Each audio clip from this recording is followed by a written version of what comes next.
Hello， 大家好久不见，欢迎来到可以吃的故事。我们今天要讲 Miracle Seasons 的故事下集。On the second day, Miracle walked into class, ready to ask questions about the Greek moon goddess, but she never got the chance. She told herself she'd wait, she'd save her questions, but it never worked out that way. Somehow, in the middle of the class, she'd already start asking questions not about the Greek moon goddess, but about grammar, arguments, references, lines that didn't make sense. By the time classes ended, her 10 questions were long gone, used up, spent on everything but the one thing she really wanted to ask. Not once did she leave with an answer, but that only made her want it more. Frustrated but stubborn, she adapted. If she couldn't beat Jen with clever questions, she'd get smarter. She even told herself confidently, soon she probably can understand the book herself without needing to ask anyone. So she studied harder, read deeper. Somehow her questions started to change, growing sharper. Every day, she came up with new questions that would stump Jan. Like, why do people cry when they laugh?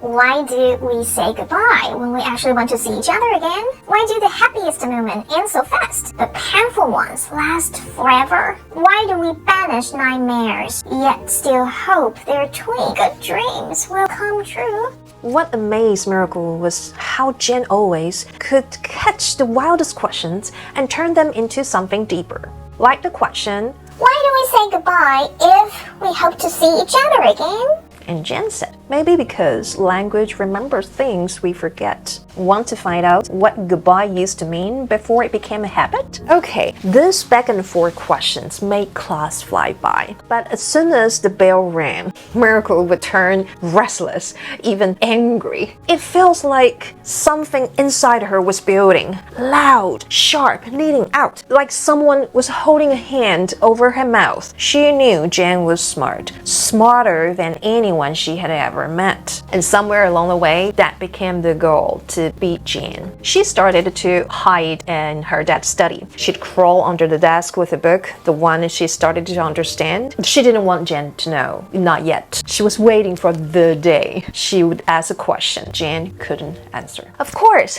Jan saw how much Miracle had changed. She was proud. Quietly so.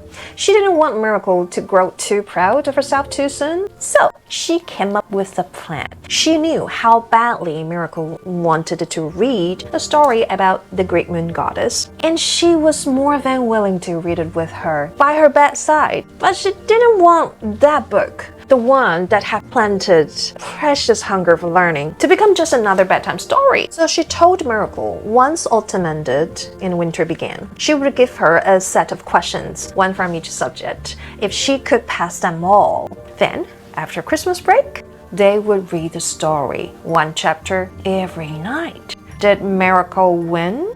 Let's just say the story didn't end there.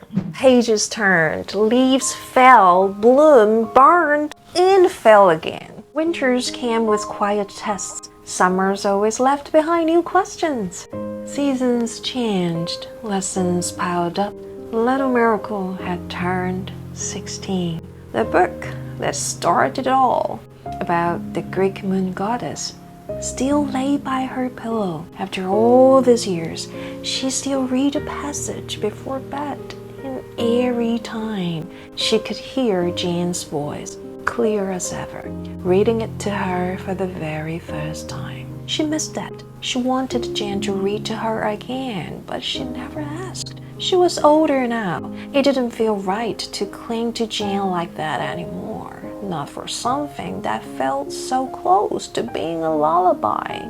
She never really thought of Jan as her teacher at first. She was someone to outsmart, to compete with, sharp minds in quiet duels. Then her friend, maybe even a sister. And then there was a moment when she caught herself thinking Jan felt almost like her. She stopped herself, locked the thought away before it could finish its sentence. It became a secret, quiet and folded, kept in the dark corner of her heart. That day in history class, Miracle looked like she was somewhere else. She sighed. and turned to Jan and said, "Honestly, I hate this. Why are we doing this? Why do I care about a bunch of dead people and stuff that happened forever ago? Alexander the Great conquered all the land, but ended up with nothing, just ruins, regrets for everyone to remember. Caesar wanted all the power, got stabbed by his friends in the middle of the empire he built." Seriously, who cares? Why should I care? Jen smiled and said, who cares? Why do we care? That's a very good question, Miracle. And you are not the only one who's wondered that.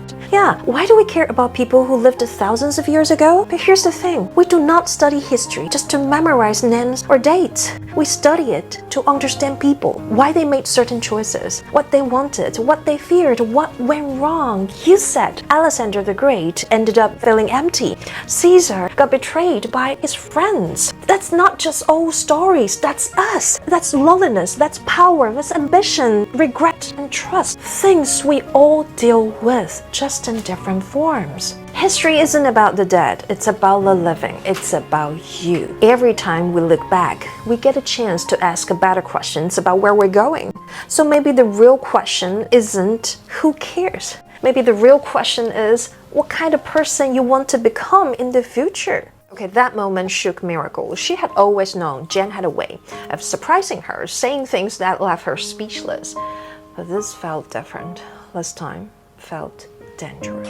Because Jan said the word future, and suddenly that scared her. She touched her face, the one covered in dark moles, the one that seemed to repel the world and even herself. She wasn't that little girl anymore, the one who could cry on the floor and be picked up. The battle of minds with Jan, it wouldn't last forever. One day, Jan would leave. And what about her? Would she still be here? In this beautiful castle, sometimes felt like a jail. And all of a sudden, the little secret she had kept buried for so long rose to the surface. For the first time, she felt the pain that tore from somewhere deep, deep inside, a place she didn't even know could hurt. And just like that, she understood. Love could make you afraid. Love could make you panic. Love could make you a stranger to yourself. Before the history class ended, Miracle leaned back in her chair. She asked, almost too casually, "Am I your favorite person?" Jen didn't look up right away. "Define favorite," she said. Like she already knew this was serious. Like the first things you taught me the day we met after comparison, remember? So, after comparing me with everyone else, am I your favorite?" Jan looked up this time, smiling just a little. She said, "Well, you are my only student this year. That makes it easy. But if we are talking about all my students..." Wait, are we saying favorite means just one? Or can someone have more than one favorite? Of course I mean only one. If I am not the only one, what's the point? Who wants to be someone's almost favorite? Then I can't answer. Well, I don't measure people like that. I love my friends, my old friends, a few students who broke my heart in the best ways. Some people stay in your life, some stay in your thoughts. Both matter. Fine. I bet you already know why I asked. You know my answer, right? Love is like this. Whoever loves first loses. Oh, Miracle. You know I care so much about you. That sounds perfect, but it feels like coffee, smells amazing, tastes bitter. So, is it that you're disappointed because you are not my one and only and there's someone I love more that makes you feel less special? Or is it more because you've already given me all your love, now it feels unfair because you gave more than you got? I don't know. I guess when you really love someone, you get a little weird and paranoid because you're afraid that they don't love you back or don't love you the same way you do. Why do you think that is? I know what you're doing. I hate that you always turn everything into some deep emotional homework. And I hate to do even more than to kind of enjoy it. Watching you play this mind game makes me really want to win. Just once, you know? I'm really sad now anyway. Can I write a nicer to answer this question instead? Here's what Miracle wrote. When you really love someone, you worry that they might not love you back or love you the same way you do. Then you start fearing you might lose them, even if they haven't given you a reason to doubt. Over time, those worries grow, and you become paranoid, wondering if they still care or if they could love someone else more. It's strange, but love can make anyone act out of character. But in reality, it's all in your head. It's your own drama. Overthinking if they love you the way you love them. Some people blame love for making them feel vulnerable, but I think that's rubbish. Love is when you dare to put your heart in someone's hands, knowing they may not hold it the same way, and that's okay. Love isn't about whether they love you back. It's about your own desire and passion for someone. It's about what you feel. It's your journey, not theirs. Love, at its core, it's a solo dance. If someone joins the dance, it's a blessing. But if not, well, that's just how it is. Sorry about the messy handwriting. Also, I was wondering, how do other people answer questions like this? Could you recommend a few books? I can try to find them in my depth study. Jan sat quietly in her room, reading Miracle's short essay. She smiled, then paused, seriously wondering, what is going on inside this girl's mind? She had never taught a kid like this, so fiercely competitive and yet so willing to lose. Maybe, Jan thought, this is what real strength looks like. Not the need to win, but the need to grow. Because Miracle knew deep down, her only real opponent was herself. She wanted tomorrow's version of herself to be stronger than today. So, no, she didn't care that she'd never beaten Jan. This wasn't the win she was after. She wanted to be the voice that said she couldn't every single day. Jan stared at the paper again and thought, as a teacher, do I really have enough strength to help her win the fight she's chosen? What Jan had never told Miracle was this. From the very first day, Jan saw Miracle, she could sense it. A vast ocean inside that child, so much power, but all of it hidden beneath those dark marks on her face. Miracle couldn't see it herself. That's why Jan stayed. She didn't care what Miracle called her. She didn't care when she threw a fit over trivial matters. She only cared about one thing. Could she help this little girl open her eyes and finally see herself? Years passed and the mission hadn't finished. One night, Jan couldn't sleep. She made a bold decision, maybe even a reckless one. She submitted one of Miracle's short essays to the reader column of a newspaper. The moment she dropped it in the mailbox, she regretted it. She should have asked Miracle first. She should have written to Miracle's father in France, told him that his daughter might have the makings of a writer. Jan felt restless, out of character. In all her years of teaching, she had never felt so impulsive, like a teenager again. And yet, somehow, the piece was accepted. It was published. When the newspaper came in, Jan handed it to Miracle with trembling hands. She had no idea how she would react, but when Miracle saw her first story in print, she didn't laugh, she didn't spin or cheer. She just stood there, staring at the paper, like she was standing inside a glass shell. Jan watched her, not knowing what to say. She had never seen her like this. Then Miracle looked up. Her eyes were like the night, deep, still, quietly shining. And she said, "This is me, Miss Jan. This is me." Jan froze. All these years, and this was the first time Miracle called her Miss Jan. To Jan's surprise, Miracle looked up from the paper and said, "I don't just want to be in the reader's section. I want a real column as a real writer." Jan hesitated. She knew Miracle's father wouldn't approve. He wouldn't want his daughter out in a world like that. If her name appeared in print, people would start asking questions. She'd be seen not just by strangers and critics, but by those who wouldn't care what she had to say, only about the face she was born with. Being seen meant being judged, and with judgment came gossip. Jen wasn't sure if Miracle was ready for any of it. Jen didn't know how to say it, but she was scared. Scared of what might happen if Miracle stepped into the light. I know what you're afraid of, Miss Jen. We can use your name instead. Please. I've never wanted to try something so badly and been this terrified at the same time. It feels like I'm standing in front of a door to the unknown. I'm shaking, but I still want to open it. Jen looked into Miracle's eyes, steady and clear. And she agreed. They sent in The Door of Forgetting. It was a story that carried Miracle's voice. It was about a girl born without arms and legs. She lived in a beautiful castle but needed help for everything. Still, she dreamed of seeing the world. Every day, she stared at the grand, ornate door that led outside and wondered when she might be allowed to go through it. But the days passed, then months. Her body grew weaker. Soon, she couldn't leave her bed, and from where she lay, she could no longer see the door.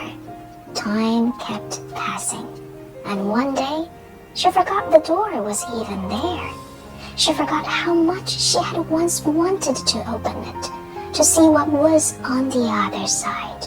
And the story got published. Then another story, and another. She even started getting letters from readers, real letters. And the day Jen handed her that small stack of envelopes, Miracle's eyes widened. She couldn't believe it. I'm going to write back, she said excitedly. Seriously, I want to. They liked my story. I like it. Can you imagine how happy they'd be if they got a letter from me? Jen hesitated at first. Was it okay? Was it safe? But then she looked at Miracle. She saw something she had never seen before. This happiness wasn't about being the smartest in the room. It wasn't about proving anything to herself. It was about gratitude, sharing joy. Jen thought, how could she ever take that away? What Jen never expected was how that one simple act, writing back, would change everything. From that moment on, like all young hearts on the edge of something new, it only took one spark, and suddenly the whole world caught fire.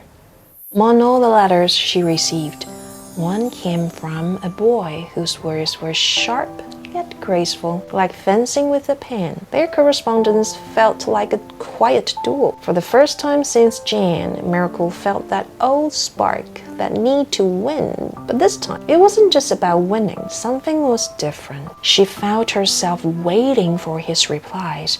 The waiting made her restless. But the moment a new letter arrived, it was as if the whole world lit up. She would take it to her room, sit with it for hours, unable to open it right away. Because once she did, the joy of anticipation would slip away. There were moments when reading his words that her heart beat faster. He admired her. She could feel it. He asked if they could meet. She said no. Again and again. But he didn't give up. He told her everything about his family, his home, the university he was attending. He said he wanted to pursue her properly and hoped to say these things to her in person. Then he gave her a time and a place. It was a well-known cafe in town. He said he would wait until the sun went down. If she didn't come, he promised not to reach out again. Of course, Miracle was moved, but more than anything, she was afraid. Only now did she truly understand why her father had built her a castle. Not out of pride, not out of vanity, but out of fear. He wanted to keep her safe from this exact moment, from this terrifying, beautiful unknown. She looked at herself in the mirror, at the face full of dark spots the world never quite knew how to look at. And in her hand, she clutched his letter with all her strength, as if holding it tightly could somehow protect her from what came next. She spent the whole night thinking. By morning, she had made up her mind. She would go, and she wasn't going to keep it from Jan. When she told Jan, Jan was stunned. She couldn't believe what she was hearing. Her mind raced.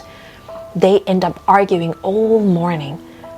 Jan knew it wasn't her place to say no or try to stop anything. Not anymore. Miracle's world was already on fire and no one could put it out. Then Miracle looked at her and said, calmly but firmly, I know what you worry about, and yes, the most devastating part would be someone I love might not love me back when they see me, but you cannot protect me from that. You won't be here forever. You are not my... If the world out there is a hell, so what? I have to go. Jan was left speechless. She knew the fire inside Miracle was beyond her reach. All she could say was, fine, but I have to be there. Well, I'll pretend I don't know you. I'll keep my distance. You don't even notice I'm there. I have to make sure you're safe. In a quiet corner of the cafe, the table had been reserved. A single red rose sat in a small glass vase. Miracle arrived early and took the seat facing the wall. Jan chose a spot at a distance, out of sight, where she couldn't see Miracle's expression, but she would be able to see the boy. Jan was nervous, terribly nervous. She even found herself hoping he wouldn't show up. Maybe something had come up. Maybe he'd changed his mind. But at exactly 2 o'clock, the door opened. A tall, gentle-looking boy stepped in. As soon as Jan saw him, she felt a strange sense of relief. He looked exactly like his letters, shy, well-mannered, sincere. She watched as he spoke to the waiter with politeness. The waiter pointed to the only table with a rose and smiled, "A young lady you're meeting is already here." Jan saw color rise in the boy's face as he turned to look at Miracle's back. He hesitated, took a deep breath, then walked toward her, slowly, carefully. Jan couldn't help but smile. What followed felt like a silent film. From her corner, Jan couldn't hear their words, but she could see the boy's face when he first saw Miracles. Yes, he was startled, but he was thoughtful enough to mask his reaction as best he could. They talked. They even finished their tea. To Jan, that afternoon stretched on forever. Time seemed to hold its breath.